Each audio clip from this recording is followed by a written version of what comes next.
You're listening to the Better Men Podcast, a No Deadbeat Society project. www.wearebettermen.com.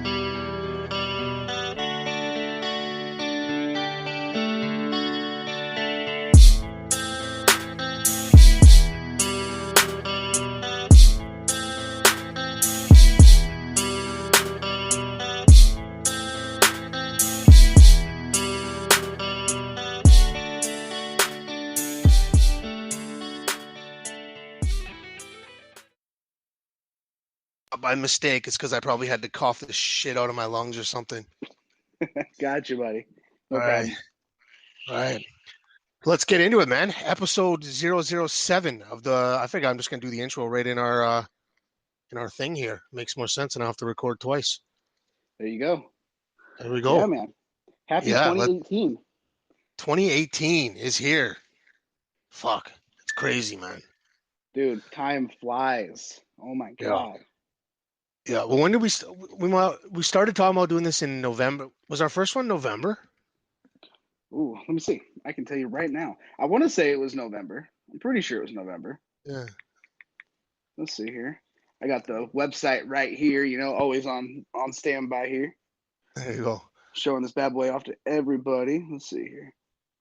Let's see. First one, November 10th. There we are. No, sorry. No, November 25th. There we go. November 25th. Yeah, I see that. November 10th is when we got the site up and running.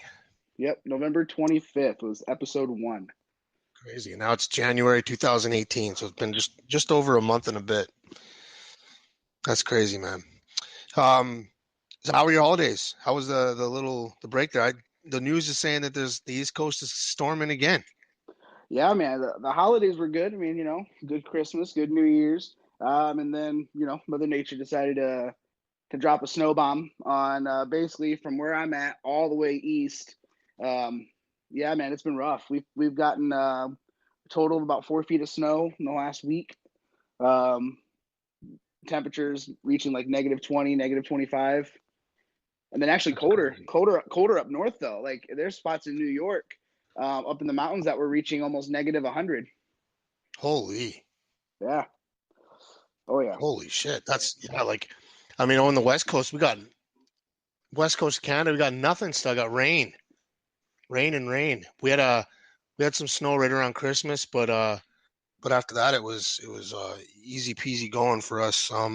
But it's all over. Like JFK Airport, apparently I heard something on the news. This guy was flying back from China or something, and then when they landed, the pilot said that they were gonna have to wait on the tarmac for 3 hours, but it ended up being like 7 or 8. Oh yeah. Just insane, man. Crazy. Definitely crazy. Yeah, that's nuts. Well, mine was good, except on the 26th, I woke up with like the worst cough I think I've had in years. And over the next 4 or 5 days, I was in the most brutal fever I can remember. And it was bizarre. I woke up and every day just seemed to get worse. And I was like, I'm going to fight this without the doctor. I'm just going to, take in more vitamin C, more vitamins, get the orange juice going and all that. And it just, every night I'd woke up in just a crazy sweat and fever. So I finally caved after about, I think 8 or 9 days. And I went to the doctor and got some antibiotics, and I just finished the last day of that. So it's finally cleared up. But, it's weird. What I started thinking about was like, as I was so sick, it was the weirdest thing. And it could be just that it's a mind shift now, and that I'm so focused like on being better or doing better. No irony there that this is the Better Man podcast. But, I spent the past bunch of years of my life getting physically more healthy, and, I want to be around when my kid graduates high school is kind of my joke. So, but what I started thinking about was like, we gotta prep our bodies for war, because when we get sick like that, it's like there's a war going on in there. I started reading about like what the purpose of a fever was, and the fact that a fever is really your body heating up to cook and kill the germs. They're the bad ones in there that are giving you the issues. So I kind of made this decision that I don't want to get sick again like that. And it's a mental thing, I think, but it's also a physical thing to make sure I'm inputting the right stuff into me. I always make sure that my kid, and I get caught up in making sure my kid's got everything he needs, his the 5 food groups or whatever. But sometimes because I'm on the go so much, I forget about myself and forget about what I'm putting in me. So that was kind of my revelation through it all, even though I was sick as hell. And it was the worst cold I've had. Is that, it's not a resolution at all. It's just it was a wake up. Like, I need to prep my body for when that happens. Man, it's funny you say that, man, because I've been thinking the same thing with all the stuff going around, and like just trying to be healthier all the way around with what I'm eating and what I'm drinking. So as of the first of the year, I no longer drink alcohol. Period. Nice. I'm starting a fasting routine starting Monday. Something, since being in the wheelchair, working out's kind of hard, so I found a different way of boosting metabolism and burning fat and things like that. So I'm going to start a fasting routine starting Monday, and just try to get myself into shape, because same thing. I want to, I have a lot of health problems as it is. Being disabled and everything. I don't need to add on top of that. Drinking's killing the liver. The junk food I eat's killing my immune system. The junk food I eat is just bad for you all the way around. So just trying to cut as much of that out as I can. And the next few weeks are going to be rough, but it's not just for me, it's for my family. And that's, as long as I keep that in mind, I think I'll be good. But yeah, man, I had the same revelation just watching everyone else go through it. Like, you were going through it. My employees were going through it. My daughter was sick for, 2 weeks. It's just everyone's getting it, and I haven't gotten it. Thank God, so it's been just trying to. It's a nasty one, brother. It's a nasty one. The worst part is, like, I go into the doctors and I get these antibiotics, and basically I just said to my doctor, I'm like, I get it. We need our bodies to fight these things off naturally, but I'm done. I'm a single dad. I don't have time. I don't have any more time to waste fighting this. I need to kill this thing off. So she gave me the antibiotics, and then she's like, well, just so you know, these are pretty strong. You might get diarrhea. And so the next 5 days, as I was getting better, I'm dropping the nastiest. It was terrible. Man. It was horrible, man. I couldn't go out. Me and the kid couldn't go out for more than 20 minutes without me having to find a bathroom. So it was really, even the better side of it was just a terrible time. And I just realized, like, I need to better prepare my body for when these things try to get inside me to at least have a fighting chance, so that I'm not cooped up or in the fetal position in my bed, sweating and not able to do anything. Definitely. Yeah, it's rough. Man. Yeah. Glad you're feeling better, though, man. Yeah, me too, man. Gotten better. Yeah, and I think everyone around me gotten better. It's awesome. Yeah, I think everyone around me is thankful that I'm starting to feel better, and every bathroom I visited is probably thankful that I won't be back. But we're doing. You got a toilet somewhere starting the Better Toilet podcast, thanking God that Leland is now feeling better. Yeah, for sure. There's some Walmart employees, janitors probably that are glad they don't have to see me again. But oh man, but yeah, that was it for me. Really, that was kind of my holidays. I had 2 weeks off, and I wasn't planning on taking a break from all my projects because I got a lot on the go. But it was like, nope, it's time for you to just calm down. And I got a few messages from some good people that said some of the same things. They watch my life, whether it's on social media or in person, and they're like, everything you do is great, and you're working hard, but you just got to make sure you take some time for yourself. And so I basically spent the week sick, but kind of just moping around and going out with the kid and sleeping in and that kind of thing, and ended up being not a horrible time. It could have been worse for sure. I think if I had to go to work or if I had some meetings I couldn't have pushed back, it would have been brutal. But it all worked out, I guess, right? I feel you, man. I'm getting close to where I can take some time. I'll be taking a week off in April. Gonna go down to down south, visit the family. My wife and daughter has actually never met my extended family down south, so I'm gonna take some time off. Because the holidays for me, unlike all these factories and office jobs, we don't get to shut down. This is when we go into overdrive. I was working 60, 70 hours a week. Driving it nonstop and trying to make time where I could, for the family, obviously first and foremost, trying to get stuff on the social media for the podcast and getting ready for the 2018 campaign season. It's been nonstop, man, but I'm looking forward to it. But until then, it's time to bust ass until then, Yeah. You have I guess, is it election year down there? It is. Yeah, man. When does that start up for you? When do you got to like put your name in officially Well, and I'm libertarian, so my name's already in the running to get the nomination for the Libertarian Party. I don't get to officially run until I get that nomination in May. But being third party, we choose our own candidates for the for the general election at the end of the year. When the actual decision's made. But then there's the primary elections, which the Republicans and Democrats have to basically campaign for the position. So that all starts. That's all started basically for the Republicans and Democrats. So at this point, I'm just kind of cruising until our state convention, and then if I get the nomination, that's when I go into essentially full campaign mode, and I start visiting neighborhoods and people, and shaking hands and kissing babies and all that fun stuff, and talking on stage and all that. But I still got a few months for that, so we're oh good. yeah, We're good on that. that's crazy. I mean, it's election year up here in for a few things as well. I was tossing around the idea of possibly throwing my name in for city council up here. I think I got about a month to decide. I'm not sure whether I'm going to head down that road just yet. I feel like there's so many other projects that started up. I don't know if I'm going to be able to devote the time that's needed, and I kind of made a decision not to go into anything half-assed anymore, and I think Oh I yeah. might poke around and just be a pundit maybe and commentate on local politics for a little bit. But yeah, that's crazy, man. Yeah, going into I tell you what, man, going into things half-assed, that was my biggest thing as a teenager, was going in and say I'm going to do this and just putting 10% of my attention on it, and if it failed, whatever. But I've cut down a lot of what I was doing. The last few years, it's been politics and photography and my family, and family's a never-ending project, obviously, because you're constantly building, and that one I don't ever want to slow down. But so I've dedicated myself to my family and my job, the Better Men podcast, obviously, because this is something that we both have wanted to do for a long time,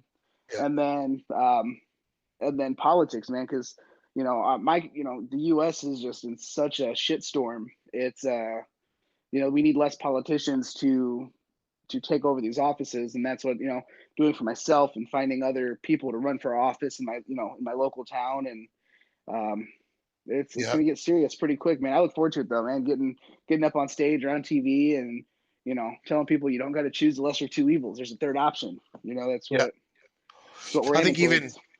even just the fact that so many more people are engaged now, whether it's online or whatever, with politics, and just someone else in there giving an opinion and some education on Right. options, but not just options, but on policy and legislation. Because I mean, even me, I was blind. I was think about as I think about this, like before, like I really got into following politics up here, probably around 2007, 2008, right when Obama kind of created that stir down there. Um, and I wasn't aligned with a lot of the a lot of what my peers and my friends, especially when I was in music, were preaching when it came to politics. I was more, I leaned right, and that's kind of my not understanding and getting frustrated with what I was hearing is kind of what pushed me into learning more. Um, Oh I'm yeah. actually I have a libertarian homeboy up here that runs and it's not I definitely lean right. So I mean, obviously, libertarian is well, I look at it like one of the farthest rights you can go without being like militantly an idiot. But but yeah, no, politics. It just there's so much more that people need to understand and know when they're going to vote. And I think that it's going to get there. I think that that's just the way that the world's moving. Well, at least the Western world, and people aren't going to be going to the ballot box just to vote because they think some catchphrase that someone said is gonna come to fruition, especially with Trump now, with nothing that he said really panning out. But I mean, Oh yeah. yeah, it's gonna be It's interesting. and that's the thing here, man. It's American politics all about catchphrase and celebrity, and that's something that the Libertarian Party is really trying to fight. Because with at least American libertarianism, we're right in the middle of the spectrum. We're fiscally conservative, so like the Republicans, we want smaller government, less tax money being taken from the people.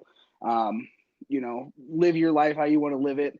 But we're also socially liberal, so marry who you want to marry, sleep with who you want to sleep with, make your money, keep the government out of your bedroom, out of your wallet, off your property. You know, as long as you're not hurting anybody or stealing from anyone, you know, do you. Sorry to interrupt, man. Let's back up. You know, I think this is going to be a good. This will be a good last chunk thing because topic. What is, you know? I'm speaking to a libertarian candidate. You know, my opinion is I like to always say I'm a fiscally conservative guy with a little bit of social leaning support because my main area of support for socialism is the things like protecting our youth and the most vulnerable and that kind of thing, which often goes against the grain when it comes to libertarian ideology and conservative because they don't want, you know, especially conservative don't want to invest that type of tax dollars and revenue into social services. But what is a libertarian? Like, let's just, who cares about conservatives and liberals? Let's take this opportunity right now, talking to a candidate, you, to kind of loosely define what it is. A libertarian, in its simplest form, simply is minimum government, maximum freedom. And that's simply, you know, we cutting down the government where it should be cut down. Now, not all libertarians are the same, but the general platform is the non-aggression principle. You know, don't harm anyone, don't steal what's not yours, don't use government as force to take what's not yours, and just live your life how you want to live it. You know, and you know, and then from there it kind of branches. You know, and like myself, you know, I lean more towards, you know, if we're going to use tax money, use it for the right thing, like protecting the kids, giving the kids, you know, more opportunity for a better future. But at the same time, you know, cutting down taxes to stop paying for things like, you know, like unemployment for people that just don't want to work, or, you know, cut down spending on on our defense fund. You know, like our own defense department said they could cut the spending by 20% and still be the biggest military in the world. When our own government says that, but they don't take their own advice, you know that there's something going on there. Yeah. So that's the basic thing, is just live your life how you want to live it. Don't use other people's money and means for yourself, and don't hurt anybody. I mean, it's basically it. Like I said, we pretty much fall right in the middle of the spectrum, you know, as a lump sum. And then every libertarian has their own views because that's how our party works. You know, we have everyone that kind of goes every little different direction. You know, you have pro-lifers, you have pro-choicers, you have those that want to invest in the children at the very least, and some that say, you know, more the anarchists, you know, no more money, period. You know, no government, no money, or very, very, you know, basically just one person in charge and that's it. It's just, there's a lot of different ways it goes, where I'm more of a common sense libertarian. I know that we can't just get away from tax money. It's impossible to do. But you can definitely cut down the spending where it's not necessary, and, you know, still invest in our kids and a brighter tomorrow for them, and, you know, get the world back to where it needs to be versus where it's heading. Yep. Yeah, I think that it's definitely an interesting debate. Like, you know, even just following politics on Facebook, it's crazy to see like a liberal debating with a conservative, and then a libertarian jumps in, and just everything that's being said, and it's interesting for sure. I think what even just kind of opened my eyes to libertarianism was Ron Paul in the 2007, was it 2006 or 2007 primaries, when, because, you know, this little old guy that looked like a hobbit was just up there, and he was just like spouting off all this crazy stuff, but then a lot of it made sense, and it was just like, whoa, like this is something I need to look at because it was interesting. But I'm kind of like, where I sit, it's kind of like I just want to pull the best from everything. But even that being said, if I made a list of all the parties and their ideologies and what I think is the best, it's going to always lean a little bit right, because I'm of the mindset of limited government as well. I think there's a lot of stupidity out there, and they can't, even though they want to overreach and control us or prevent things as the goal to keep us safe. It doesn't always work, because it unfortunately takes freedom away from those of us that aren't dumbasses. Oh yeah. Well, the one piece of advice I can give that our party preaches very heavily, and not just to you, but anyone listening, is very simple. Vote your conscience. Don't vote party lines. Don't vote for a catchphrase or celebrity. Dig down into each person's views and standpoints and find what you agree with. You know, we always preach an 80-20 type of agreement. If you agree with 80% of that candidate, that's probably the candidate for you. You know, sense. And it's, you know, we don't, and like I said, every libertarian is different. So, if you just vote for libertarians, you still may be voting for something really, really bad. But if you can dig down and see what each candidate stands for, you'll find what you're looking for. I've had a lot of very, very, very rigid liberals and conservatives vote for me and donate to my campaign last year because they're like, you said stuff that made sense that I never even thought of. Or, I love how you agree with this, and then you also agree with this like I do. So just vote your conscience. The best thing I can tell you, just stop thinking party lines and start thinking of the individual that you're voting for. And I think people will start finding a big difference is made. Yeah, that's awesome. That's great. I think that's a great way to segue this into our dope exit music. I can feel another antibiotic probed shart coming along. So sorry, man. I was talking to my buddies about this podcast, and we were all sitting down. They're like, they're like, Leland, like when you're talking to Steve, we know you're holding back a little bit of your of who you are a little bit. And I'm like, you just got to give it time, man. Steve and I we connected over the internet, like online dating. You got to give it some time, and eventually he's going to get it. And it's going to be those situations where Leland says a bunch of stupid shit, and Steve's going to be like, and we're going to throw some cricket sounds in, and that's going to be it. No, man, I got to tell you right now, if everyone that I know that's listened to this has said the exact same thing, you're holding back, man.